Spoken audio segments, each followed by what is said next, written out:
Ya, dale. Buenos días con todos. Vamos a hablar sobre el derecho internacional penal. Ya. El derecho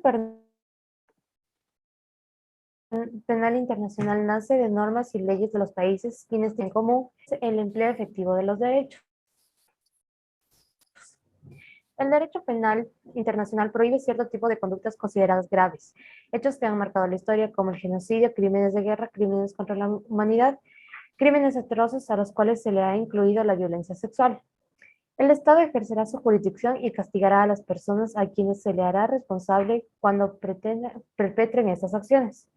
Nace con el fin de hacer respetar derechos internacionales humanitarios, con el fin de reprimir la violencia contra el ser humano. Ya, cámbiale, por favor.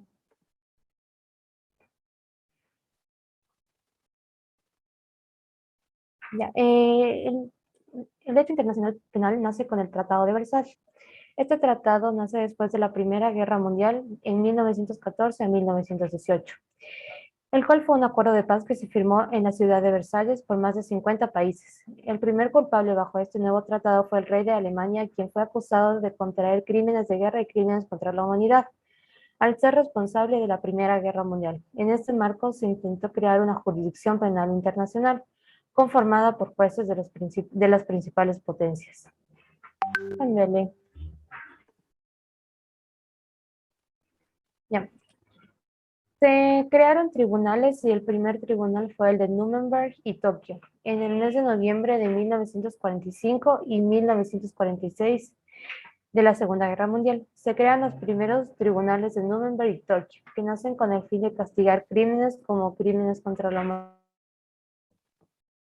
humanidad, crímenes de guerra y crímenes contra la paz. También se crean los tribunales ad hoc, tribunales que nacen en la antigua Yugoslavia y Ruanda y solucionan causas penales particulares para confrontar delitos internacionales trascendentales, como son crímenes contra la humanidad, crímenes de guerra y crímenes contra la paz. Ángele, por favor. Ya. Ambos tribunales se instauraron por decisión del Consejo de Seguridad Nacional de las Naciones Unidas, ya que después de varias reuniones, estos concluyeron que la situación entre las dos naciones significaban un peligro para la paz y la seguridad internacional. Se encargaron de llenar muchos de los vacíos que habían tenido anteriormente los tribunales, ya que facilitaron la determinación del contenido delimitatorio, delimitando los delitos previniendo la ampliación de su significado. Por ejemplo, el delito de genocidio. Se dispuso que existían varias formas de genocidio: instigación a cometer genocidio, complicidad en el genocidio, conspiración para cometer genocidio y cometer homicidio en forma literal. Cámbiale, por favor. El Estatuto de Roma. El Estatuto de Roma fue firmado el 17 de junio de 1998, cuando se adoptó en pleno, con 120 votos a favor. Consta principalmente de 13 partes y 128 artículos. Entró en vigor el 1 de julio del 2002. Su principal función es crear una Corte Penal Internacional permanente para enjuiciar a las personas responsables de los crímenes más graves que tienen su repercusión en el mundo entero, como es el genocidio, crímenes de guerra y crímenes de lesa humanidad. Gracias a esta se crea la Corte Penal Internacional, cuya primordial tarea será la de intervenir velozmente en cualquier asunto que afecte el derecho internacional humanitario. Cándele.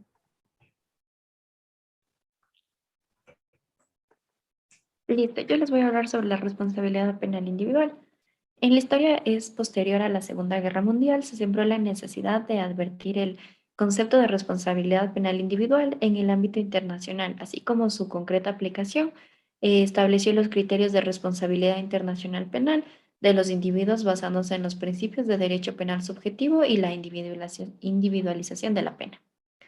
Según el derecho penal internacional y conforme al Estatuto de Roma de la Corte Penal Internacional, en el artículo 5 se expresa que se puede considerar a una persona penalmente responsable no solo por la comisión de crímenes de guerra, crímenes de lesa humanidad, agresión y genocidio, sino también por intentar colaborar, facilitar o ser cómplice en estos crímenes. Una persona también puede ser penalmente responsable por planificar e incluso por instigar a la comisión de estos crímenes.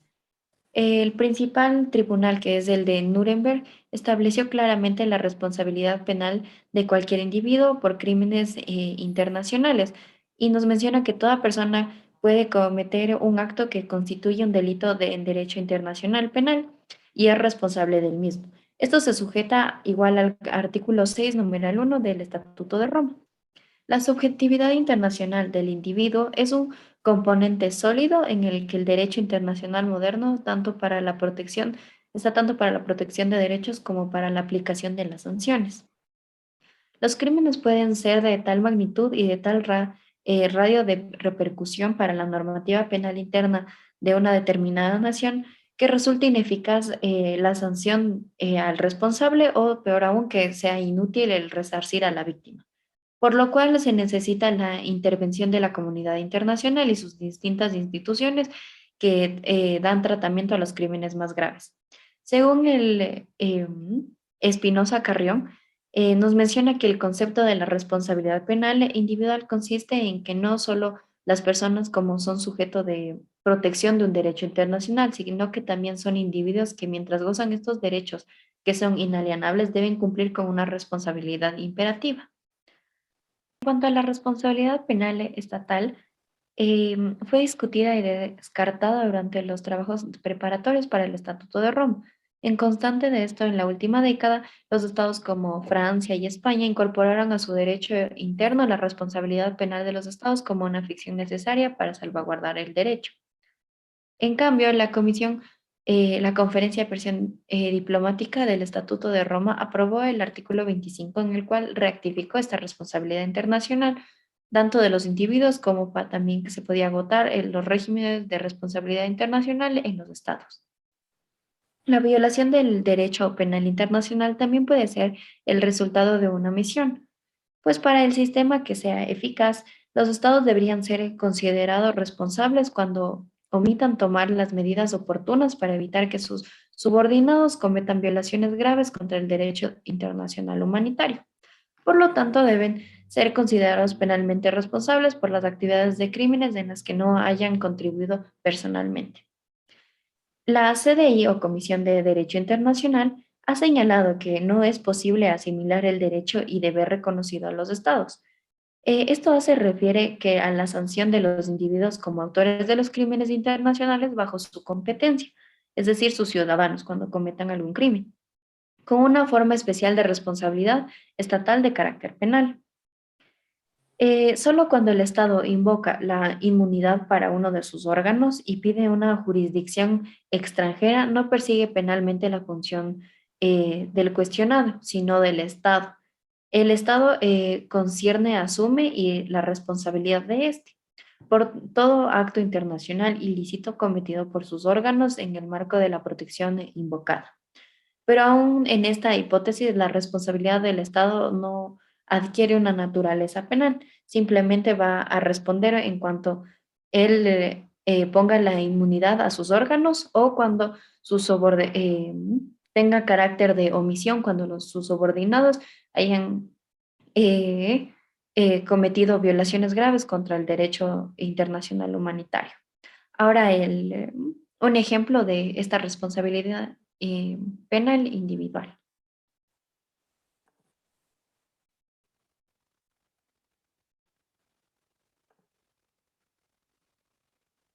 Tribunal Penal Internacional para la ex Yugoslavia.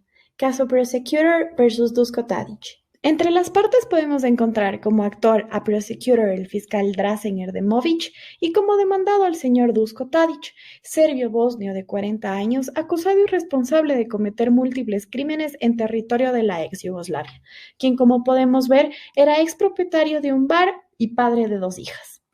Tadić es responsable de asesinato, exterminio, esclavitud, persecuciones por motivos políticos, raciales o religiosos, entre otros. Acusado de haber maltratado y matado a golpes a 4 musulmanes en el campo de prisioneros de Omarska y acusado por asesinar a otros 9 hombres durante la operación de limpieza étnica de musulmanes. La acusación imputaba a Tadić de cometer 34 cargos. por los cuales en la aparición inicial se declaró inocente de todos ellos. De los 31 cargos restantes, la sala encontró a Tadić culpable de 9 cargos, culpable en parte de 2 cargos y no culpable de 20 cargos. En 1995, la Sala Primera estableció: no hay duda de que los crímenes de lesa humanidad forman parte del derecho internacional consuetudinario. En 1999, se dicta la sentencia en contra de Duško Tadić, quien fue condenado a 20 años de prisión tras no mostrar ninguna señal de arrepentimiento por sus actos. Listo. Después de ver este resumen del caso, la responsabilidad penal individual se deduce del artículo 7, numeral 1 del Estatuto de Roma, que no solo el hecho de cometer una violación o una agresión sexual grave está prohibido, sino también el hecho Tribunal Penal Internacional para la Ex-Yugoslavia. de planificarlo o ordenar o instigar que se cometa, así como también ayudar y consentir la perpetración de este derecho. Hubo ciertas variaciones en la acusación de la Fiscalía con respecto a la responsabilidad de la perpetuación directa en la responsabilidad de este acusado.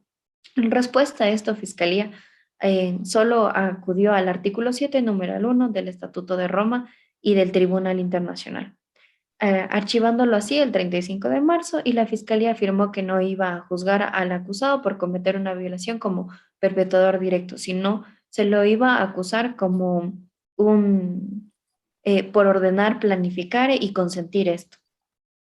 Y la sala de la primera instancia sostiene que la Fiscalía se basó en el artículo 7 sin especificación y dejó un criterio a la sala de primera instancia de la responsabilidad penal, y se le otorgó la responsabilidad penal individual por ser un progestor de estas actividades. Se lo otorga también el poder y se lo obliga, y se puede dar una prueba más allá de toda duda razonable que el acusado cometió los delitos que se le acusaron en su contra, que condene al acusado bajo la dirección y apropiación de su responsabilidad penal dentro de los límites de la acusación emitida. Y esto se debe a que creó unos delitos bajo el genocidio y bajo la planificación, orden, investigación y consentimiento de perpetuación. Él no las hizo, pero las consintió. Listo, ahora yo les voy a hablar sobre los principios del derecho penal internacional. Tenemos dos principios que son primordiales y generales del derecho penal, que son el nullum crimen sin ley y el nullum poen sin ley. Primero, el nullum crimen sin ley, como sabemos, viene del latín y significa no hay crimen si no hay una ley. Esto también actualmente ya se encuentra establecido y escrito en el Estatuto de Roma en su artículo 22, y nos dice que nadie puede ser penalmente responsable de conformidad con el estatuto a menos que la conducta de que se trate constituya en el momento en que tiene lugar el delito un crimen de la competencia de la Corte Penal Internacional. Sin embargo, como ya estuvimos viendo anteriormente con mis compañeras, el Estatuto de Roma fue adoptado en 1998 y entró en vigor en el 2002. Entonces, cuando existió la Segunda Guerra Mundial, no había una legislación internacional escrita respecto a todos estos crímenes de guerra, crímenes contra la lesa humanidad, contra la agresión, establecidos en algún código o estatuto. Entonces, como sabemos, cuando se dio la Segunda Guerra Mundial, ya en 1943, todos los países habían recibido un impacto desastroso por esta guerra. Y es por esto que se firma la Declaración de Moscú por el presidente estadounidense Franklin Roosevelt, el primer ministro británico Winston Churchill y el líder soviético Joseph Stalin, donde se afirmaba que cuando se dé un armisticio, las personas consideradas responsables de los crímenes de guerra serán enviadas al país donde se había cometido los crímenes con el fin de ser juzgados con las leyes determinadas de ese estado, pero si no se encuentra responsables en una cierta ubicación geográfica específica, deben ser castigados por esto, por el Tribunal Militar Internacional, que va a ser creado para castigar a este conjunto de personas. Entonces, ya cuando acaba la Segunda Guerra Mundial, el 2 de septiembre de 1945, no están tipificados, como había comentado, crímenes de guerra, la agresión, el genocidio, la deshumanidad, no en tal magnitud como se vio ya en la Segunda Guerra Mundial. Entonces, y tampoco había una corte competente para resolver todos estos crímenes. Entonces, se crea este Tribunal Militar Internacional de Nuremberg, es una ciudad en Alemania, con la finalidad de que todos los principales criminales del eje europeo, que es la otra parte, sean juzgados y cuyos crímenes no tuvieran una especificación geográfica especializada o determinada. Entonces, los juicios a estos principales funcionarios alemanes ante el Tribunal Militar Internacional comenzaron oficialmente en la ciudad alemana de Nuremberg, como les había comentado, el 20 de noviembre de 1945. Entonces, los 4 aliados de la guerra, Gran Bretaña, la URSS, Estados Unidos y Francia, proporcionan un juez y un equipo de fiscales. Entonces, ya en el Estatuto de Nuremberg se estipula la jurisdicción de este tribunal y se faculta a que ellos puedan juzgar y castigar. Principalmente se los castiga, se los culpa de 2 crímenes en específico, tienen 2 cargos en específico. El primer cargo es el de la el primer cargo de acusación se refería al plan común o conspiración para cometer un delito contra la paz. Esto es lo que hacían los militares los militares nazis cuando se organizaban e iban en contra de las personas y comenzó el genocidio. Y el segundo cargo contenía la imputación relativa a los crímenes contra la paz. Aquí vemos igual los tribunales. Y bueno, ahora el segundo principio, que es el nullum poena singulis. Este principio se encuentra establecido actualmente, como ya sabemos, en el Estatuto de Roma, en el artículo 23, y dice que sea declarado culpable por la Corte únicamente podrá ser penado de conformidad con el Estatuto de Roma. Entonces, habían varios países en los cuales necesitaban estos países juzgar a los militares, especialmente alemanes, que ocuparon espacios de esos países. Uno de estos países fue Noruega, que fue invadido por Alemania, donde la invasión ocasionó problemas de legitimidad y se tenía la problemática si la Constitución y el Código Legal noruego permanecían en vigor durante la ocupación que hubo. Es por esto que en 1941 y en 1942 en Noruega el gobierno exilió y puso en vigor una serie de decretos sobre actos de traición y se restableció la pena capital como opción y también se aprobaron penas de privación de trabajos forzados.